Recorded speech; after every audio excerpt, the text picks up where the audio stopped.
Welcome to the Drunken Zombies Podcast. Woo. Every day, a new zombie story. And Yeah. we're talking suspense. We're talking genuine scares and, a little dark humor thrown in for good measure. Mm. I think we both share a fascination with zombies, right? Chest. That terror. Yeah. And just that Yeah. almost morbid curiosity about Yeah. how people would actually handle the apocalypse. Yeah. And, of course, with me is Julia, Hello. our resident expert on all things zombie. Yeah, let's call it the science and psychology. It's science And psychology. the shambling hordes. Yeah, behind those shambling hordes. And today's story Today's story. is a real nail-biter. It is.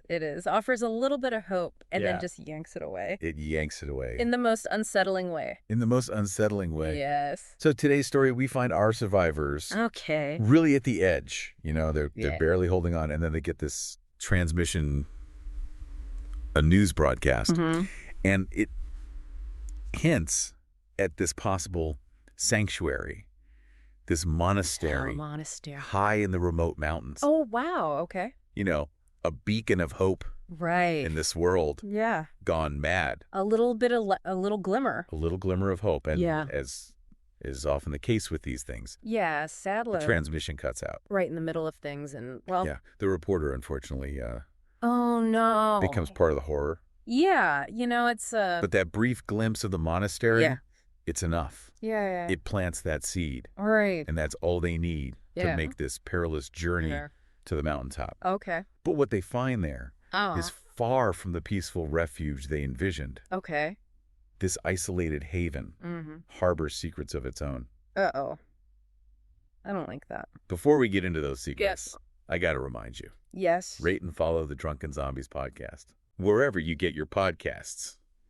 Keeps the zombie stories coming. Keeps the stories coming, yes. And who knows? Maybe you'll keep the actual zombies away. It's possible. Let's go with that.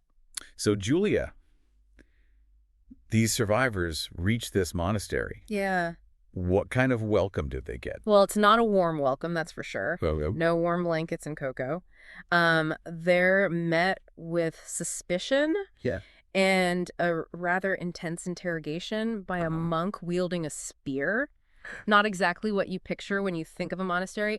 And this monk, he looks directly at Maya, this orphan girl in the group, Yeah. and asks, "Tainted or pure?" Oh, how do you answer that? I know, right. The world's gone Like mad. tainted or pure, like what does that even mean? The world's ended. Right. It's like we're all tainted in some way. And what are the implications of that question? Exactly. And Sarah, she's the virologist in the group. Okay. She steps forward, wants to protect Maya. Understandably, she challenges the monk and points out, this child has already suffered so much. Yeah. But the monk's response, I would say, oh, it's cryptic. He says something about true darkness not always being apparent. Okay. So it just casts this ominous shadow over their arrival.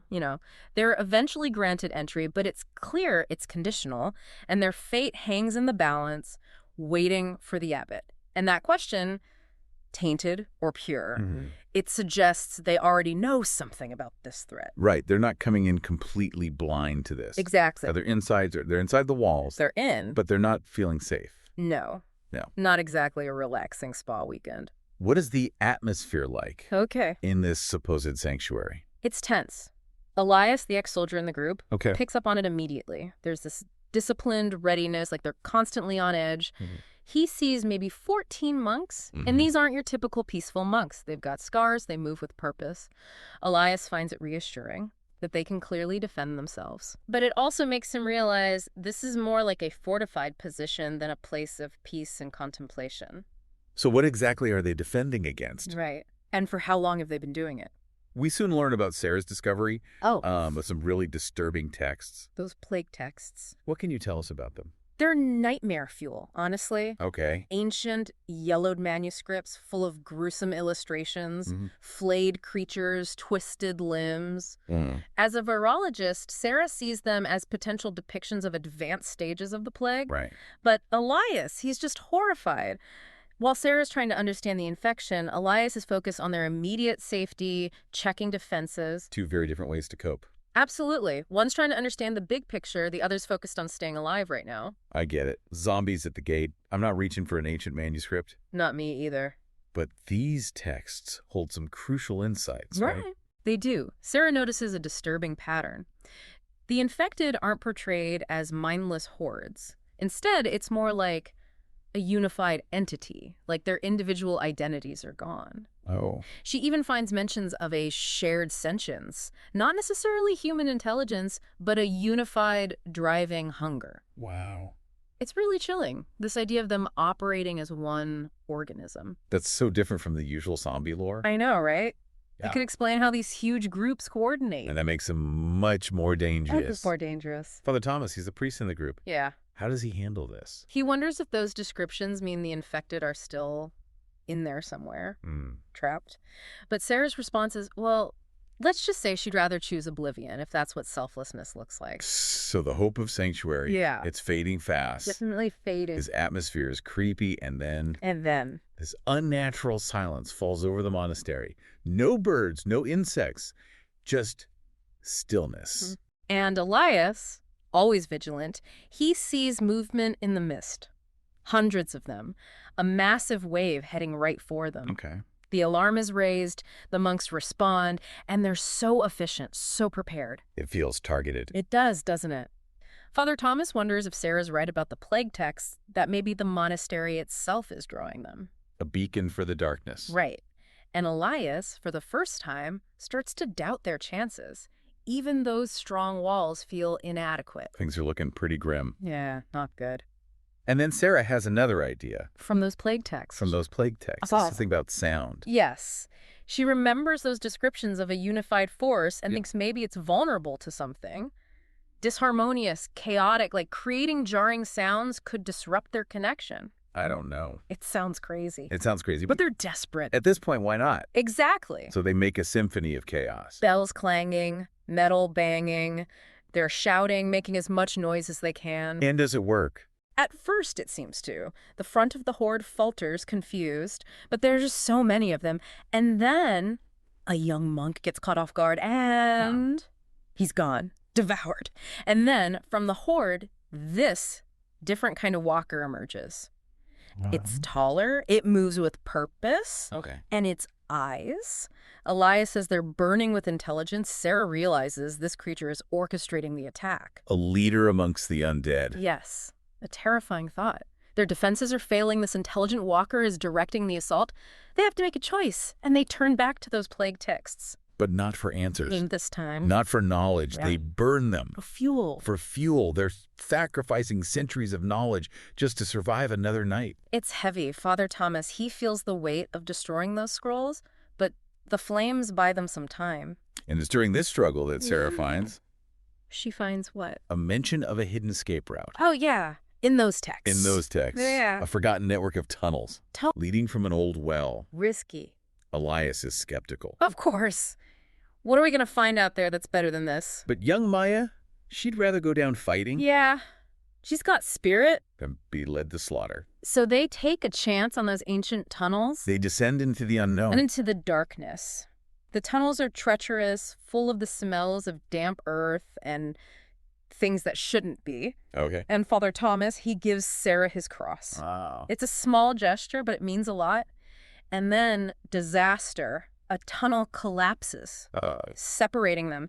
And then something emerges from the darkness. No. Something worse than any walker they've seen. What is it? A colossal worm. It practically fills the tunnel, glistening, slimy, with rows of teeth. Oh, my God. It's pure nightmare fuel. They have to run. They have to run. Get away from this thing. But the tunnel, it's collapsing, and there's a chasm, a deep drop. Oh, no. They're trapped. What happens to Father Thomas? He sees an opportunity.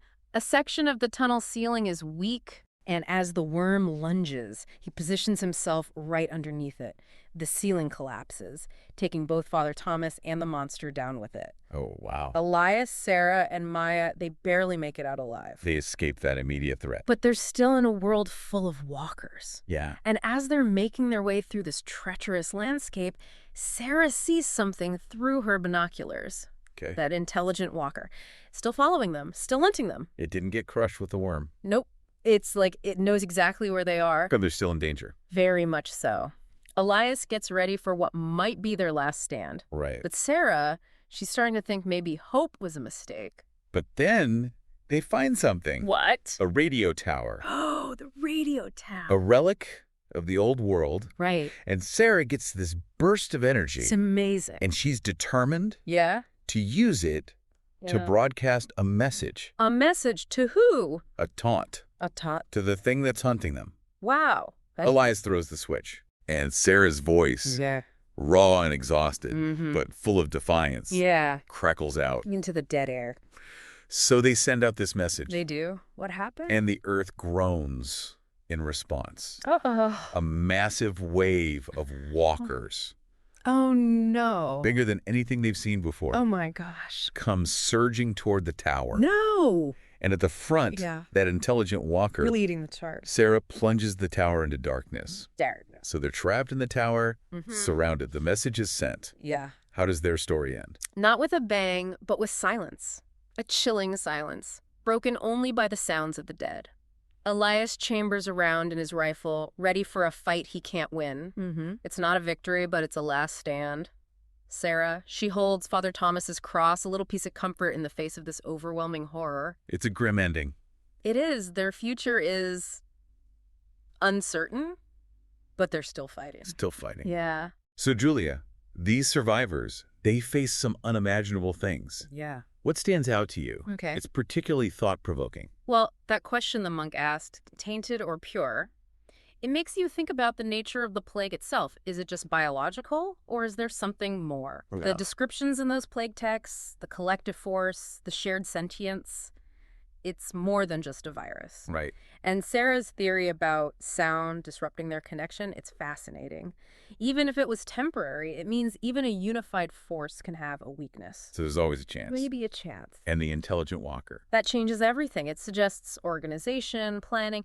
It makes you wonder how it came to be. And the burning of the texts. A powerful moment. They had to sacrifice knowledge for survival. And the escape route. Hidden in those same texts. A little bit of hope in the darkness. And, of course, the colossal worm. Oh, my goodness. Lovecraftian horror. Yeah, I was. And Father Thomas, he gave his life so they could escape. That final broadcast. So defiant. They were facing annihilation, but they still wanted to challenge their enemy. They went out fighting. Fighting. Yeah. So, Julia, what broader connections do you see? This idea of a coordinated undead force. Well, it reflects a fear we have, right? Of something becoming more intelligent, more organized, and more dangerous. It's like our anxieties about diseases mutating in unpredictable ways. Yeah. And the collective intelligence, while fictional here, it does make you think about how things in nature can work together in complex systems. Like swarm intelligence. Exactly. And the contrast between that initial hope for sanctuary and the reality they find. Yeah. It reminds us that even in the safest place, we can still be vulnerable. So these survivors facing this darkness, what final thoughts does their story leave you with? Even in the darkest times, survival, that refusal to give up, it can be powerful. Yeah. Their hope for sanctuary was destroyed, but they never stopped fighting. They never stopped adapting. Never surrendered. Never. Maybe that's where true hope lies, not in finding a safe place, but in facing the darkness with courage and resilience. That's a powerful thought. And to everyone listening. Yes. If you're enjoying the Drunken Zombies podcast. If you are. Don't forget to rate and follow us. Oh, yeah. It might just keep the zombies at bay. That's worth a shot. Join us tomorrow. Okay. For another dose of undead mayhem. Ooh. Stay safe out there. Be careful. And always remember. Aim for the head. Yes. Always aim for the head.